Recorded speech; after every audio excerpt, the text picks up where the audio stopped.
Scorpio, kamusta? Welcome back to Pinay Angel Tarot. This is your August kapalaran para sa mga Scorpio.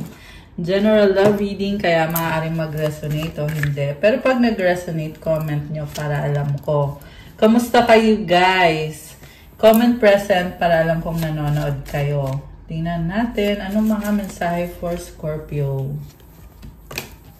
Okay. First card is Destiny. Parang ang ganda ng aura mo ngayon. The reunion with your twin flame is a destined event. Anticipation, embrace the sweet anticipation of love's arrival in your life. It's coming. Right path, love is a beautiful journey and you're on the right path. Sacrifice, love may come with sacrifices. Evaluate what you're willing to give up. Alam mo, may tao dito na minahal ka niya at sinaktan ka nitong taong to, kaya may pagtalikod ikaw na ginawa. Tinalikuran mo tong taong to. Hindi dahil hindi mo siya mahal, kasi nag-sacrifice ka dito eh. Kundi dahil gusto mo this time, priority mo yung sarili mo. Minahal mo siya pero hindi nag-work out, kaya nagdesisyon ka na kailangan mong tumalikod at magpakalayo-layo. Ayan, merong nag-travel eh. So, lumayo ka, and it's a sacrifice. Kailangan mo i-sacrifice yung connection na yan para sa sarili mo. So, parang it's either kayo or ikaw. Ayan. So, lagay natin dito, guys. This is a very deep, actually. Deep na energies. Kung ano man yung mga nangyari dito, may dahilan kung bakit ganito yung kahihinatnan ng connection nyo. So, tingnan natin. Ano pa ba mga energies connected kay Scorpio? Transformation. Change is the natural order of things. Don't be afraid of the unknown. Okay. Parang pinapasadyos mo na lang itong transformation mo. Loyalty, true friendship and loyalty are among the most important values. Be loyal to your friends. Nautukan itong taong to eh. Kasi naging loyal ka nga sa kanya, tapos akala niya utu-utu ka. Pero ang totoo lang niyan is, akala mo kung gaano ka-pure yung pagmamahal na binigay mo sa kanya, ganun din yung binalik niya sa'yo. Pero hindi, niloko ka niya. So ngayon, hindi ka na nagpapaloko. Gulat na gulat ngayon itong taong to na nahanap ka niya eh. Yung lumayo, yung Scorpio yung lumayo, nahanap niya, saan ka na? Ang layo-layo mo na, saan ka napunta? Anong nangyari sa'yo? Kasi dahil sa ginawa niyang pananakit sa'yo, panluloko sa'yo, kung bakit ganon yung, mukhang biglaan din tong pag-let go mo, or pag-alis mo. Savings, you always need to put something off for a bad day. Create savings for the future. Okay, so yung pag-alis mo ay connected sa finances. Kailangan mo ayusin yung career mo, yung trabaho mo. Okay, gambling, excessive gambling can have dangerous consequences. Don't risk too much. Okay, so merong na-addict sa sugal.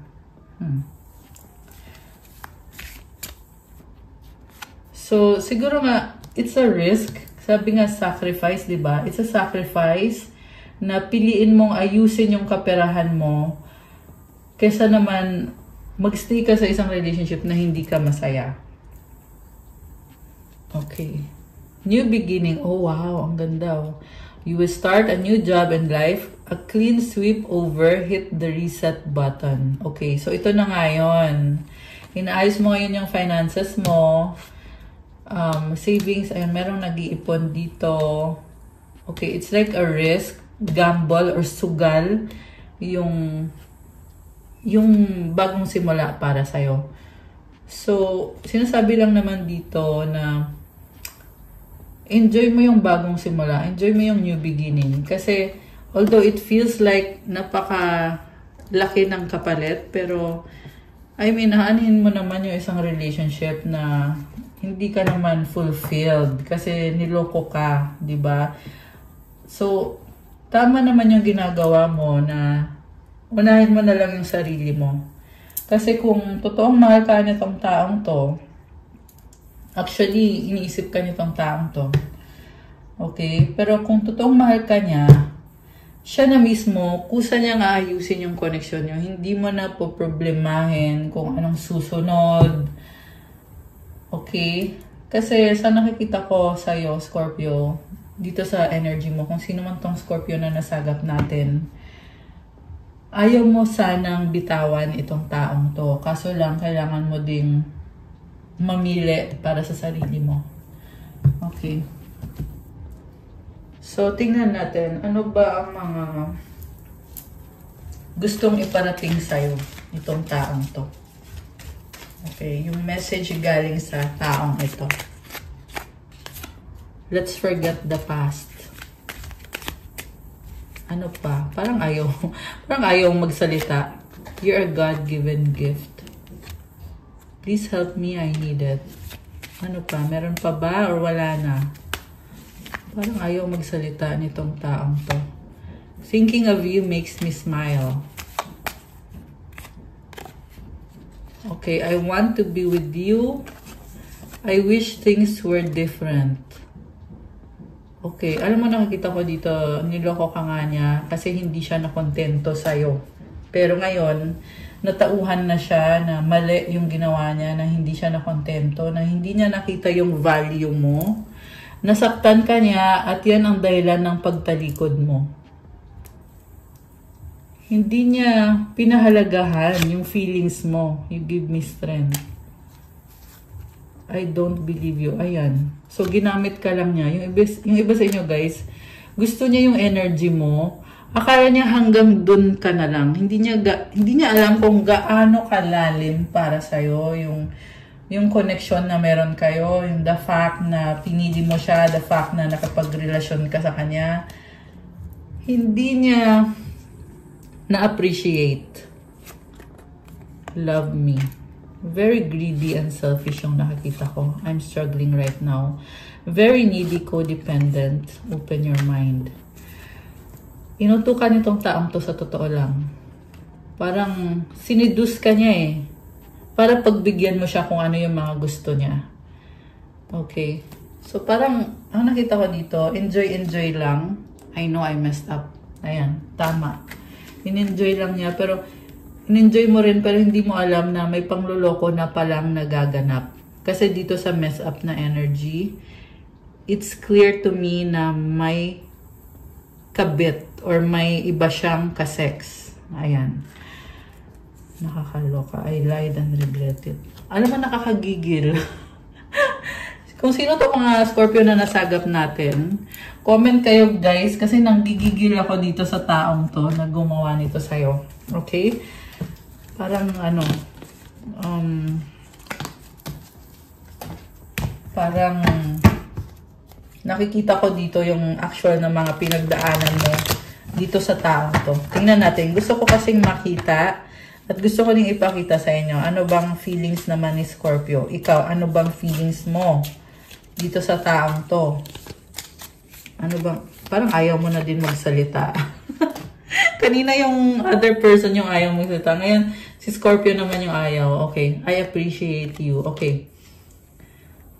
So, kabaliktaran yung ginawa niya sa'yo. Kung ikaw na-appreciate mo siya, binigyan mo siya ng halaga, nakita mo siya bilang blessing para sa'yo, kawawa ka talaga sa kanya, sa totoo lang. Very pure ng pagmamahal mo sa kanya, ng appreciation mo sa kanya. Samantala, yung ipinalit niya sa'yo, ay nako, ewan ko na lang, guys. Think positive. Okay, you are a positive thinker. Yan yung dinala mo sa connection ninyo or sa relationship nyo.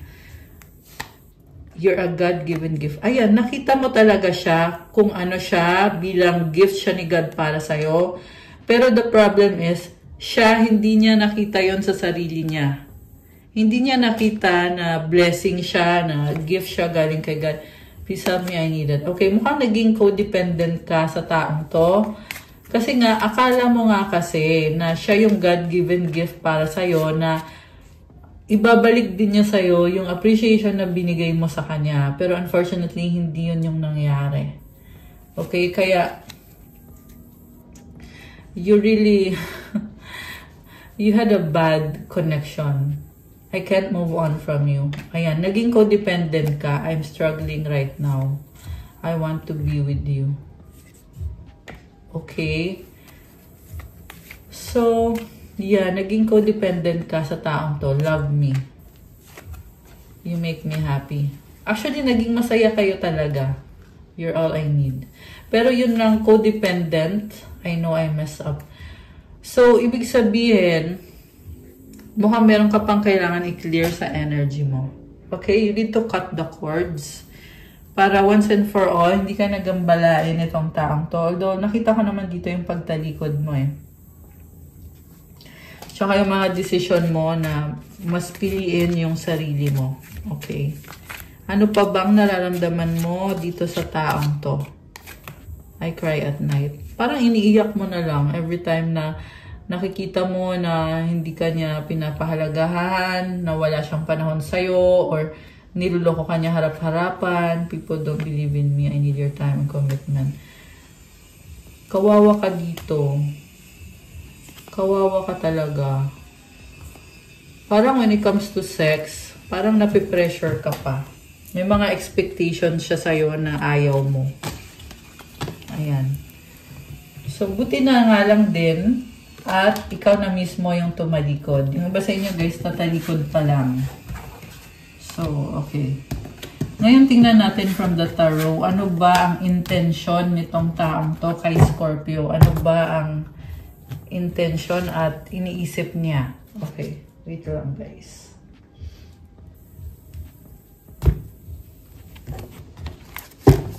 Okay, ito. Anong intensyon itong taong to sa ating mga Scorpio?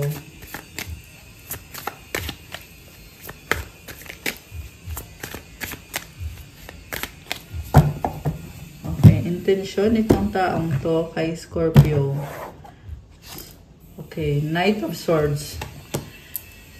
So, itong taong to natatauhan siya. At ikaw yung gusto niya. Parang hindi siya makapaniwala. May kadil kang air sign, Gemini, Libra, Aquarius, although this can be any sign. Hindi siya makapaniwala na iiwanan mo siya ng ganun-ganun lang. This is also someone na enjoy lang, hindi ka niya sineryoso. Pero ngayon naliliwanagan siya kung ano ka talaga para sa kanya. At kung ano yung naging effect sa'yo ng mga ginawa niya. What crosses this person is the Ten of Wands, burden, control.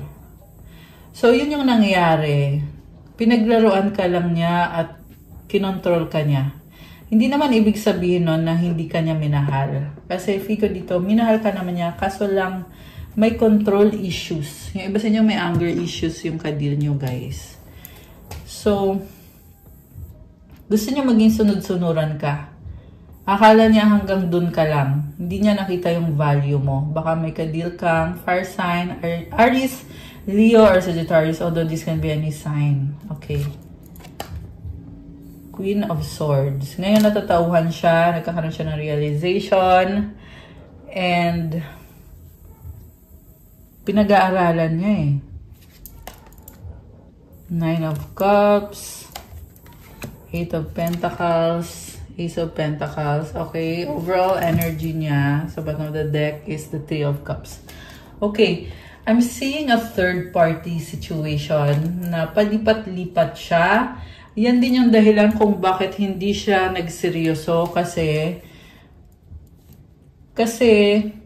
nagbibigay siya ng attention sa ibang person. So, kung ano yung nakikita mo na energy niya sa'yo, hindi yun yung buong pagkatao niya. Kumbaga front lang niya yun kasi may iba din siya. So, kung nafe-feel mo na parang hindi niya binigay sa'yo kung ano yung deserve mo, yan ay dahil hindi niya kaya. Kasi may iba pa eh, di ba? So, yung ibang person, yung iba sa inyo guys, tatlo pa nga yung ano nito. Kasi tatlong babae yung nakikita ko. So, although wala namang gender dito, pwede ito sa babae or sa lalaki. Okay? Kasi general reading po ito. Pero yung nakikita ko kasi sa taong kadil mo is palipat-lipat siya. Okay, one moment, magbibigay siya ng attention sa'yo. The next moment, yung other option niya, yung ka-deal niya. And he or she is talking to these other people. Kaya kahit kasama mo to, may iniisip, bulol. May iniisip siyang iba.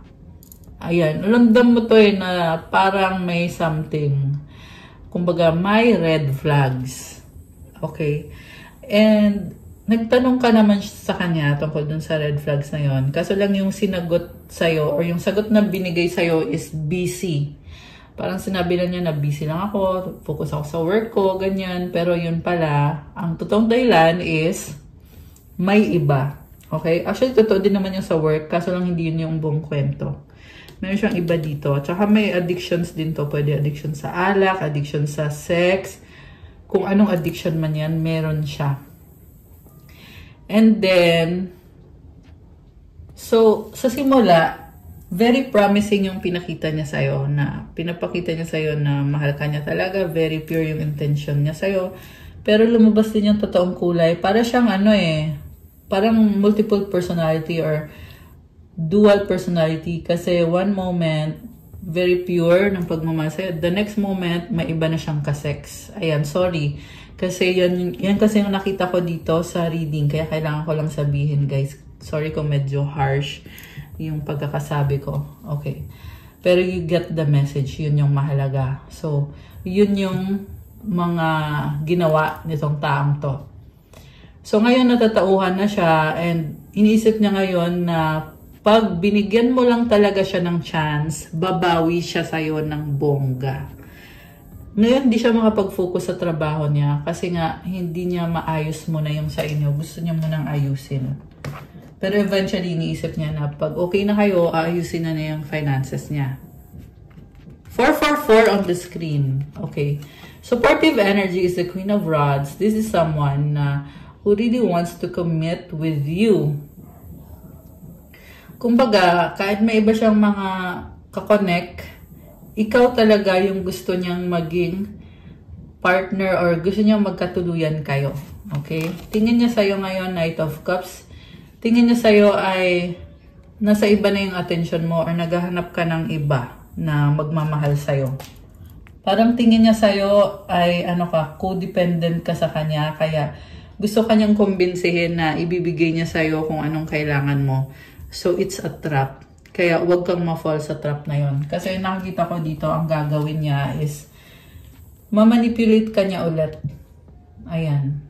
So, yun kasi lumabas dito for now. Pwedeng mag-resonate, pwede din namang hindi. Pero pag nag-resonate, guys, let me know. I-comment nyo dyan. So, tingnan pa natin.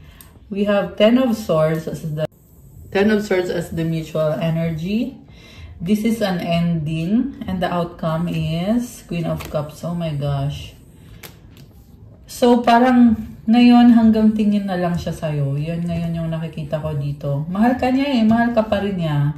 Pero hoping siya na sana pwede ka niyang i-manipulate ulit. Yun yung gusto niya mangyari. Kaya mag-ingat ka. Kasi ngayon tingin niya sa'yo very needy ka. Kailangan mo ng someone na magiging loyal sa'yo, someone na magmamahal sa'yo. Yun yung pinanghahawakan niya, which is mali yun kasi hindi naman yun yung buong pagkatao mo. Hindi lang naman sex yung kailangan mo, hindi lang naman pagmamahal yung kailangan mo, but also kailangan mo ng someone who will be with you through thick or thin at who will be loyal and faithful to you alone. Walang iba, walang kabit, walang third party, walang fourth party. Someone na magbibigay sa'yo ng buo, hindi yung breadcrumbs lang ang ibibigay. Someone who will love you for who you are. And someone who is responsive at yung i-appreciate ka, bibigyan ka ng halaga. Page of Swords, Six of Swords, Four of Pentacles, Knight of Rods. Okay, ngayon gusto niyang lumapit sa'yo, natatakot lang siya. At nananahimik siya kasi feeling niya kahit man gusto niyang bumalik sa'yo pero baka hindi mo na daw siya tanggapin. Okay? At least alam niya. Yeah, kasi very degrading yung ginawa niya sa'yo. Hindi ka niya pinahalagahan, binastos ka niya. Nakakaloka siya. Ayan, yung iba sa inyo guys lumuluha. Ayan, kita mo pinanasan ko yung ano dito, yung water. Merong umiiyak. Mukhang siya yung umiiyak. Umiiyakan ka nitong taong to. Nakakaloka siya. Okay. Kuha tayo ng isa pa. Oh, di ba? Kakasabi ko lang, umiiyak. So, hayaan mo siya. Karma niya yan. Kung nauwi man sa ganyan yung connection nyo, chance niya yan para matuto. Okay? Para kung makatagpo man siya ng, malay mo, balang araw, makatagpo siya ulit ng kagaya mo. Pero kasi sa nakita ko, wala kang katulad. Ibang-iba ka, Scorpio. Kaya galit itong taong to sa sarili niya kung bakit ginawa niya sa'yo, yung mga ginawa niya. Gusto niyang baguhin eh. Hindi pa niya tanggap ngayon na nagkaroon ng ending sa connection na to. What's coming towards Scorpio now? Okay, tingnan natin. What's coming towards you? No, it's not the right time. Guardian, a lost loved one watches over you. Spy, someone's got their eye on you. Oh, may nagsastalk sa'yo. And sabi naman dito, you are protected. Hindi ka nila makontrol. Kung sino man tong mga stalker na pwede yan kasama mo sa trabaho, kamag-anak mo, iba-iba din kayo ng sitwasyon guys. Pero meron ditong naiinggit. Okay, manifest, tell the universe exactly what you want. Okay. You are protected, Scorpio. I-manifest mo kung ano yung gusto mong maging relationship. Kasi ito galing ka dito sa divorce, broken relationship, experiencing a breakup. So, heal yourself. It takes time, pero tumutulong sa'yo sa universe. Ginagabayan ka ng mga angels mo. Anong mensahe ng mga angels ni Scorpio? Okay, tingnan natin. Mensahe ng mga angels. 13:13 clarity. As the storm passes, the clarity is felt faster than lightning is seen against a dark sky. The divine is reminding you that clarity is readily available. All you have to do is ask. You have weathered the storm and now the sky is clearing. Oh, wow. This is nice. Ibig sabihin, ikaw ay naliliwanagan. The storm passes. Paalis na yung bagyo. Okay? So, congratulations, Scorpio. Unti-unti ka nang naliliwanagan. Ayan, clarity. So, comment, claim clarity. And affirmation, loving energy surrounds me. I trust that the clarity I feel is the answer I need.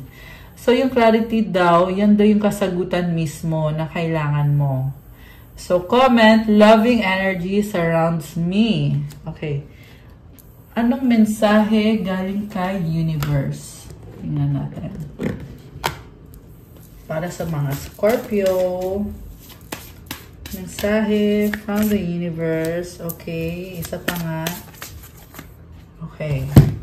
So, obstacles are detours in the right direction. Kung hindi man nag-workout yung connection nyo, dinadala ka lang sa tamang landas. Kaya, hindi dapat manghinayang.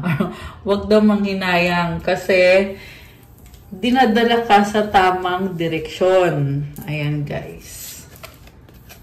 There is a stream of love supporting my dreams. Ayan. So, dapat mong pagpasalamat to kasi yung situation mismo ay nagbago para mapunta ka sa tamang direksyon. Okay? So, comment, claim right direction for me, and comment, there's a stream of love supporting my dreams. Huwag kang mag-alala kasi love is all around you. Stream of love at sinusuportahan yung mga pangarap mo. Ayan, Scorpio.